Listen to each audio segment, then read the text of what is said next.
સૂર્યનારાયણ જ્યારે શરીરની અંદર વિદ્યમાન થાય એટલે જાત જાતની ચિંતાઓ ને ઉપદ્રવો ઉત્પન્ન થાય. પણ દરેક ચિંતાઓને અને ઉપદ્રવોને શાંત કરવા માટે જ ભગવાનનું યજન કરવાનું, ભગવાનનું કીર્તન કરવાનું, ભગવાનનું સ્મરણ કરવાનું. કારણ કે એમના સ્મરણ સિવાય કોઈ બીજો વિકલ્પ છે નહીં. અને ભગવાનના સ્મરણ પૂજનથી જ આપણે આપણા આદિદૈહિક, આદિભૌતિક અને આધ્યાત્મિક, આદિભૌતિક એટલે ઉત્પન્ન થયેલા, બરાબર, આપણા પોતાના નિજ કર્મો દ્વારા, અને આધ્યાત્મિક એટલે અતિવૃષ્ટિ, અનાવૃષ્ટિ, બહુ સરસ મજાનું આપણે ખૂબ મહેનત કરી હોય અને સારી રીતે ખેતી આપણે કરી હોય, પણ કદાચ જો અતિવૃષ્ટિ થઈ જાય તો બધું કરેલું શાંત થઈ જાય. એટલે જીવનની અંદર જે 3 પ્રકારના તાપો છે એ તાપોને શાંત કરવા માટે ભગવાનનું શરણ પકડવું જોઈએ. શરણ પકડવું જ હોય, શરણ લેવી હોય તો એની જ ના લઈએ કે જે સર્વસમર્થ હોય. તમારે કોઈ વસ્તુની આવશ્યકતા પડે તો તમે એવા જ વ્યક્તિ પાસે જશો ને હાથ લાંબો કરવા કે જે સમર્થ હોય. તો સર્વસમર્થ પરમાત્મા શ્રી કૃષ્ણ મુરલીધર પરમાત્મા અહીંયા વિદ્યમાન છે. એ પરમાત્માનું જ નિજ સ્વરૂપ શ્રીમદ ભાગવતજી છે. શ્રીમદ ભાગવત એ પરમાત્માનું વાંગમય સ્વરૂપ છે. હા, વાંગમય સ્વરૂપ છે પરમાત્માનું. નમ્ર મહોદય, તો કહેવાનો અર્થ ભગવાન ક્યાંય ગયા નથી. આગળ આવશે, પ્રસંગ આવશે, એ પ્રસંગોની અંદર જાણવા મળશે. જ્યારે ઉદ્ધવજી ખ્યાલ આવે છે કે પરમાત્માએ દેહ ત્યાગ કર્યો, પરમાત્માએ સૃષ્ટિ છોડી, ત્યારે બહુ વિષાદ થાય. આપણું કોઈ ગમતું હોય એ થોડીક વાર માટે પણ દૂર જતું રહે તો આપણને બેચેની થવા લાગે, ન ગમે, બધું ખરાબ લાગવા લાગે, એકદમ જ પ્રકૃતિ વિપરીત થઈ ગઈ હોય એવો ભાસ થાય. તો જ્યારે પરમાત્મા એમનું લીલાનું સંવર્ણન કરીને પરમાત્મા નિજધામમાં પાછા ગયા ત્યારે ઘણા બધા લોકો હતા જે ખૂબ દુઃખી થયા. ઉદ્ધવજી હતા, અનેક ઋષિમુનિઓ હતા, સંતો મહંતો હતા. ત્યારે પરમાત્મા જે ઉપદેશ આપે છે, ઉપદેશ દ્વારા એમને જ્ઞાન પ્રાપ્ત થાય છે કે પરમાત્મા ક્યાંય ગયા નથી. પરમાત્મા એ આ ભાગવતજીની અંદર જ વિદ્યમાન છે. અને ભાગવતજી એ પરમાત્માનું વાંગમય સ્વરૂપ છે. સર્વમ કૃષ્ણમયમ જગત.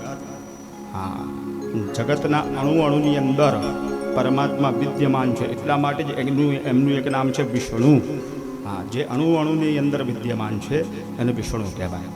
એટલે પરમાત્માનું આપણે સ્મરણ કરીએ. ત્યારબાદ સૌથી પહેલાં તમે કોઈ પણ કથા ઉપાડો, કોઈ પણ પુરાણ ખોલો, કોઈ પણ કથા વાંચો એટલે એની અંદર નૈમિષારણ્ય આવે. જેટલા પણ પ્રશ્નો થયા એ બધા નૈમિષારણ્યમાં થયા, એના સમાધાન પણ નૈમિષારણ્યમાં થયા. નૈમિષે નિમિષે ક્ષેત્રે. નૈમિષારણ્યની અંદર અત્યારે આપણે ખેતરની અંદર પાણી જોવું હોય કે ભાઈ પાણી કઈ જગ્યાએ વ્યવસ્થિત નીકળશે તો એના માટે આપણે બ્રાહ્મણો પાસે જઈએ. અમુક લોકો એના જાણકાર હોય એમને આપણે બોલાવીએ અને એ પોતપોતાના યાંત્રિક માનસિક રીતે આપણને જગ્યા બતાવે કે આ જગ્યા ઉપર તમે ખાડો કરો, બોર કરો, તમને સારું એવું પાણી મળશે. તો જે કંઈ આ કથા થઈ, જેટલી પણ કથાઓ થઈ એ બધી નૈમિષારણ્યની અંદર થઈ. તો એ નૈમિષારણ્ય જગ્યા નક્કી કેવી રીતે થઈ એના વિશેની પણ થોડી જાણકારી મેળવવી જોઈએ. તો ઋષિમુનિઓ બધા ભેગા થયા અને ઋષિમુનિઓએ નક્કી કર્યું કે આપણે એક લાંબુ સત્ર કરીએ જેની અંદર જ્ઞાન ગોષ્ઠી, જ્ઞાનવર્ધક વાતોનું આપણે આપ-લે કરવાનું. એટલે બધા ઋષિમુનિઓએ નક્કી કર્યું કે ભાઈ આવું આપણે સત્ર તો રાખીએ, પણ એ સત્ર કેટલું લાંબુ રાખીએ? તો કે 1000 વર્ષ સુધી ચાલે એટલું લાંબુ એ સત્ર રાખવાનું. કે 1000 વર્ષ સુધી આપણે જ્ઞાનની વાતો કરવાની અને જ્ઞાનોપાર્જન કરવાનું. એટલે ઋષિમુનિઓએ નક્કી કર્યું કે ભાઈ 1000 વર્ષ સુધી કરીએ. પણ હવે કરીએ ક્યાં? પ્રશ્ન એવો ઊભો થયો. એટલે અમુક હોય ને પાછા વડા, એ વડા બધા ગયા બ્રહ્માજી પાસે અને બ્રહ્માજી પાસે જઈને બ્રહ્માજીને વિનંતી કરે છે કે આ રીતના અમારે ઋષિમુનિઓએ ભેગા થઈને જ્ઞાન સત્ર કરવું છે, 1000 વર્ષ સુધી ચાલે એવું. તો તમે એવી યોગ્ય જગ્યા કે આપણે જ્ઞાન સત્ર કરીએ. અને બધા ભેગા થયા અને ત્યાં નૈમિષારણ્યની અંદર સૂતજી મહારાજને આમંત્રિત કર્યા. અને સૂતજી મહારાજને સરસ મજાની વ્યાસપીઠ બનાવી. એક બરગદ એટલે કે વડનું ઝાડ હતું વડના ઝાડની નીચે સૂતજી મહારાજને સરસ મજાનું આસન આપ્યું અને ત્યાં ઋષિમુનિઓ બધા બેઠા હતા. શૌનક ઋષિએ સૂતજીથી આયુની અંદર મોટા છે અને સૂતજી નાના છે, છતાં પણ સૂતજીને ઉપર વ્યાસ ગાદી ઉપર બેસાડ્યા અને સૂતજી મહારાજને પ્રશ્ન કરે છે. અજ્ઞાનો ધ્વાંત વિદ્વંસ કોટિ સૂર્ય સમપ્રભ સુતાખ્યાહી કથાસારમ મમ કર્ણરસાયનમ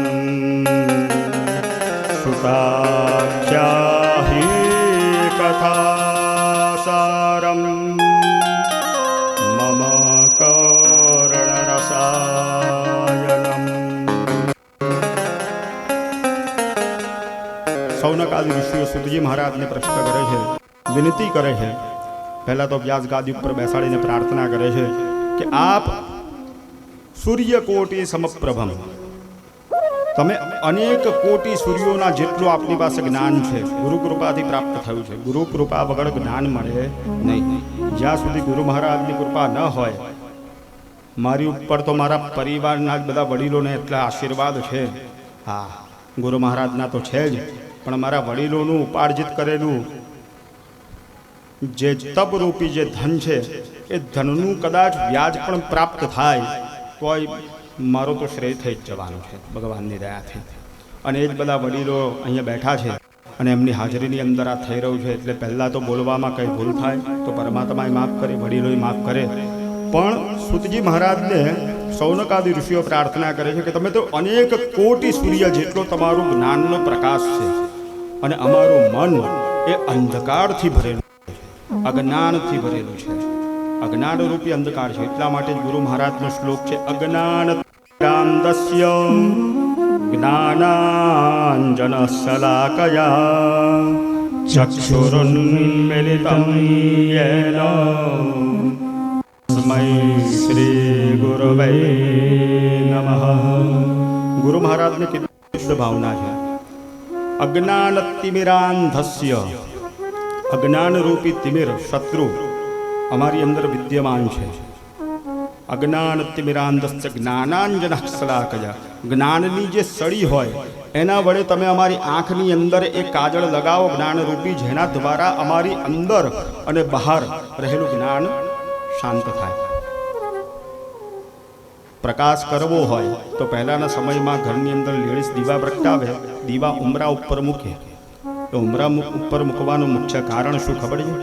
એક તો એ દહેલીની અંદર ઉમરાની અંદર ભગવાનનો વાસ છે અને આપણા ઘરની અંદર નેગેટિવિટીના આવતા રોકે. અને ઉમરા ઉપર દીવો મૂકવાનો બીજો ફાયદો એ કે ઉમરાની બહારે પ્રકાશ રહે અને અંદર પ્રકાશ રહે. ઘરની વચ્ચોવચ મૂકો તો ખાલી ઘરમાં પ્રકાશ રહે, પણ ઉમરા ઉપર મૂકો એટલે બહારના પણ અંધકારને દૂર કરે અને અંદરના પણ અંધકારને દૂર કરે. એટલે ત્યાં સૂતજી મહારાજ પ્રાર્થના કરે છે કે અમારા જ્ઞાનને શાંત કરવા માટે અમે તમને સરસ મજાની વ્યાસપીઠ બનાવીને બેસાડ્યા છે. આપ અમારા જ્ઞાનને શાંત કરવા માટે કોઈ એવો ઉપાય બતાવો કે જેના દ્વારા અમારું અજ્ઞાન શાંત થાય, કારણ કે તમે તો જ્ઞાનરૂપી મહાસાગર છો, તો અમારા જ્ઞાનને દૂર કરો. ત્યારે ગુરુ મહારાજ શ્રી સૂતજી મહારાજ એવી પ્રાર્થના કરે છે કે ચિંતામણિર્લોક સુખમ સુરદ્રુસ્વર્ગપદા પ્રયચ્છતિ ગુરુપ્રીતો વૈકુંઠમ યોગી દુર્લભમ. આ શ્લોકની અંદર સૌનકાદિ ઋષિઓ સૂતજી મહારાજને પ્રાર્થના કરે છે અને સૂતજી મહારાજ સામે પ્રત્યુત્તર આપે છે કે ચિંતામણી નામનો એક મણિ છે. જાત જાતના મણિ, પારસમણિ, ચિંતામણી, સમંતક મણિ, કૌસ્તુભ મણિ, અનેક પ્રકારના મણિઓ છે ને દરેકની કંઈક ને કંઈક અલગ અલગ વિશેષતા છે. જેમાં એક છે ચિંતામણી.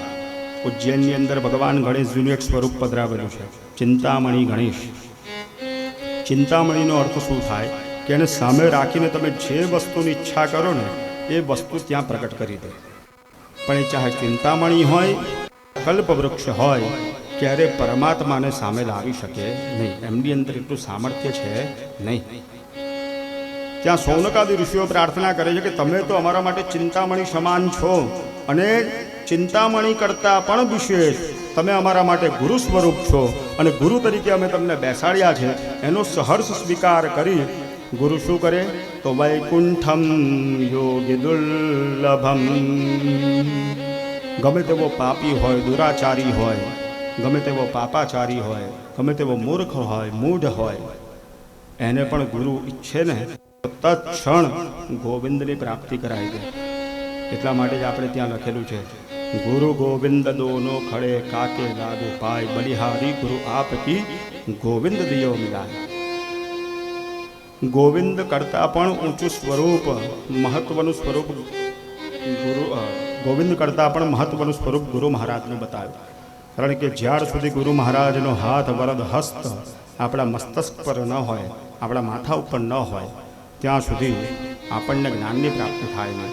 અને જેવો ગુરુ મહારાજનો વરદ હસ્ત આપણા માથા ઉપર આવી જાય એટલે યોગીઓના માટે પણ દુર્લભ છે એ વૈકુંઠની પ્રાપ્તિ તત્ક્ષણ ગુરુ મહારાજની કૃપાથી થઈ જાય. તમારી ચાહે પાત્રતા હોય ચાહે ન હોય, હું યોગ્ય છું કે અયોગ્ય છું એ પરમાત્મા જાણે, પણ મારા ગુરુદેવની, મારા વડીલોના આશીર્વાદ આપણા બધા ઉપર, આપણા ગુરુ મહારાજના આશીર્વાદ હોય તો આપણી યોગ્યતા ભલે ન હોય પણ આપણને એ પદની પ્રાપ્તિ કરાવી દે જે પદની પ્રાપ્તિ કરવા માટે ઋષિ મુનિઓ, યોગીજનો, મહાજનો અનેક વર્ષો સુધી તપશ્ચર્યા કરે. ધ્રુવજી બહુ નાની ઉંમરની અંદર ઘર છોડીને ગયા. આગળ ભાગવતજીમાં પ્રસંગ આવશે. અને નારદજી રસ્તામાં મળ્યા અને કાનમાં મંત્ર આપી દીધો, આ મંત્રનું જપ કરો. ફક્ત 5 વર્ષની ઉંમરમાં ને 5 મહિનાની અંદર જ પરમાત્માને સામે આવવું પડ્યું. બાકી ઋષિ મુનિઓ 1 લાખ વર્ષ, 2 લાખ વર્ષ, 5 લાખ વર્ષ સુધી ઉપાસના કરે છતાં પણ ભગવાનનો પડછાયો જોવા ના મળે. ત્યાં તો ધ્રુવજી સામે આવીને પરમાત્મા ઊભા રહી ગયા 5 જ મહિનાની અંદર. અને 5 મહિનાની અંદર ઉપાસના પણ એવી કરેલી, એટલા જ ભાવથી કરેલી. ત્યાં આગળ બધા પ્રસંગો આવશે, એમ આપણે વાંચીશું.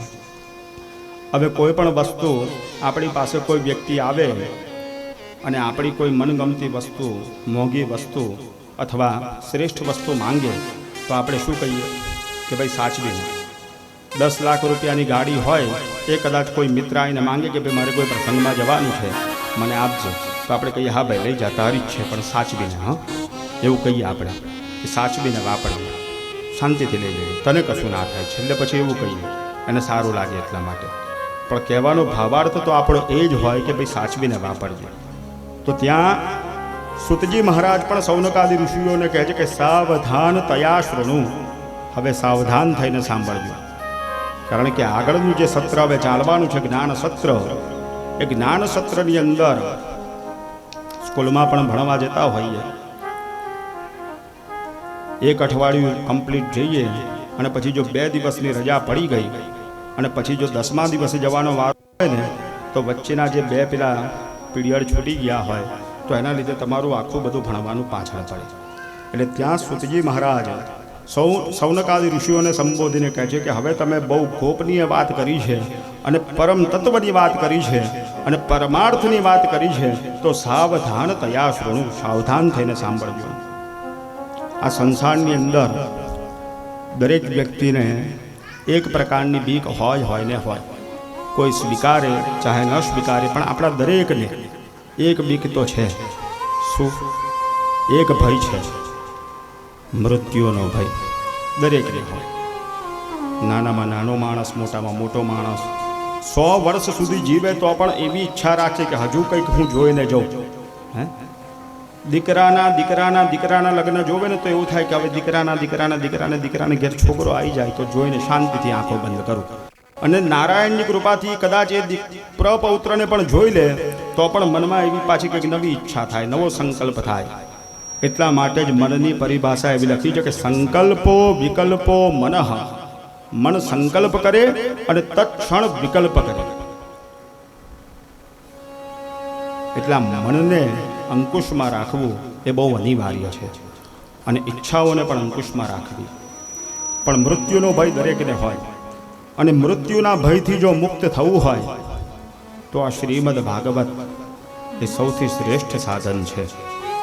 કારણ કે શ્રીમદ ભાગવત દ્વારા 7 જ દિવસની અંદર શુકજી મહારાજે પરીક્ષિતને એવું અભય પ્રદાન કર્યું કે પરીક્ષિતને મૃત્યુનો ભય જ ના રહે.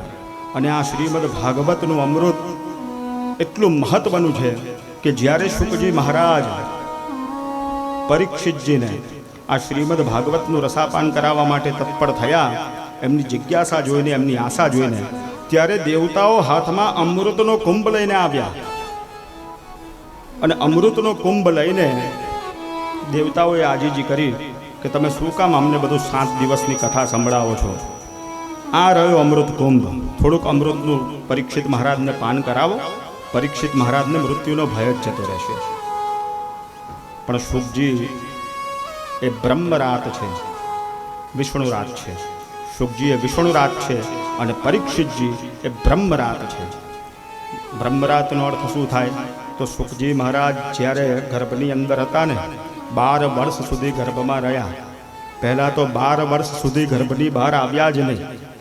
પછી જ્યારે વ્યાસજીએ ખૂબ પ્રાર્થના કરી તો જાતે મહાદેવજી ગર્ભની અંદર પ્રવિષ્ટ થયા, એમને ત્યાં દર્શન આપ્યા અને આશીર્વાદ આપ્યા કે આ સંસારની કોઈ પણ પ્રકારની માયા મમતા તમને લાગશે નહીં, એના બંધનમાં તમે બંધાશો નહીં. હવે તમે પૃથ્વી ઉપર તમારો પ્રાદુર્ભાવ કરો. ત્યારે 12 વર્ષે શુકજી મહારાજ પૃથ્વી ઉપર અવતર્યા. 12 વર્ષ સુધી માતાના ગર્ભમાં રહ્યા. અને પરીક્ષિત એ પણ વિષ્ણુરાત છે. વિષ્ણુરાત કેમ? તો જ્યારે મહાભારતનું યુદ્ધ શાંત થઈ ગયું, આદિ પર્વની અંદર વાત આવે છે અને આગળ આવશે શ્રીમદ ભાગવતની અંદર પણ, કે જ્યારે મહાભારતનું યુદ્ધ શાંત થઈ ગયું ત્યારે અશ્વત્થામાએ બ્રહ્માસ્ત્ર પરીક્ષિતની માતાના ગર્ભ ઉપર ચલાવ્યું. અને બ્રહ્માસ્ત્રના પ્રભાવને શાંત કરવા માટે જ્યારે કુંતી માતાએ શ્રી કૃષ્ણ પરમાત્માને પ્રાર્થના કરી તો કૃષ્ણ પરમાત્મા લોકોના જોતા તો રથની પાસે જ ઊભા હતા, પણ અંગુષ્ઠ માત્રમ એક અંગૂઠાનો આકાર લઈને પરીક્ષિતને બચાવવા માટે, ગર્ભસ્થ શિશુને બચાવવા માટે ગર્ભની અંદર પ્રવેશ કરે છે. અને ત્યાં જ ભગવાન શ્રી હરિ અને ચતુર્ભુજ રૂપના દર્શન કરાવે છે. અને પોતાની ગદા એટલી જોરથી ફેરવે છે, એટલી જોરથી ગુમાવે છે કે બ્રહ્માસ્ત્રને પણ ત્યાં શાંત કરી દે છે. તેવા પરીક્ષિત જે વિષ્ણુરાત છે, એવા શુકજી જે બ્રહ્મરાત છે, એમનું આ સરસ મજાનું શ્રીમદ ભાગવત કે જે આપણને અહીંયા પ્રાપ્ત થવાનું છે, જેનું રસાપાન આપણે 7 દિવસ સુધી નિત્ય નિરંતર કરવાના છે. તો એનું મહત્વનું કારણ શું કે એનાથી પ્રાપ્ત શું થાય? તો મૃત્યુથી તમને અભય મળે. આ સંસાર છે, સંસારમાં કશું જ સ્થિર નથી. પહેલાં તમે નાના હતા, પછી મોટા થયા, યુવાવસ્થાને પ્રાપ્ત થયા, પછી વૃદ્ધાવસ્થાને પ્રાપ્ત થયા. અંગમ ગલિતમ પલિતમ મુંડમ, અંગ જે હતા એ બધા ઓગળવા લાગ્યા. તમારી ઉજાસ જતી રહી, તમારી ચમક જતી રહી, તમારું સ્વાસ્થ્ય નબળું પડવા લાગ્યું. તે છતાં પણ મનુષ્યને આશા છૂટતી નથી. બરાબર, મૃત્યુનો ભય અને નિત્ય નિરંતર સતાવે. અને આ સંસાર સંસરતી ઇતિ સંસાર, જે સરકતું રહે એનું નામ જ સંસાર. અને એ સંસારમાં આવ્યા એટલે મૃત્યુ થવાની. આજે ને કાલે મારે તમારે આપણે બધાએ શાંત થવાનું જ છે. પણ જો એ પરમ તત્વને જાણી લઈએ તો એ શાંત થવાનો ભય પણ આપણને રહે નહીં. અને એ જ પરમ તત્વને જાણવા માટે, એ જ પરમ તત્વની પ્રાપ્તિ માટે અહીંયા સૌનકાદિ ઋષિઓ ભગવાન સુતજી મહારાજને પ્રાર્થના કરે છે. કાલવ્યાલ મુખગ્રાસો ત્રાસ નિર્ણાસ હે તવે શ્રીમદ ભાગવતમ શાસ્ત્રમ કલૌ કિરેણ દાશિતમ. આ સંસારની અંદર બધા જ કાળના મુખની અંદર જવાના છે.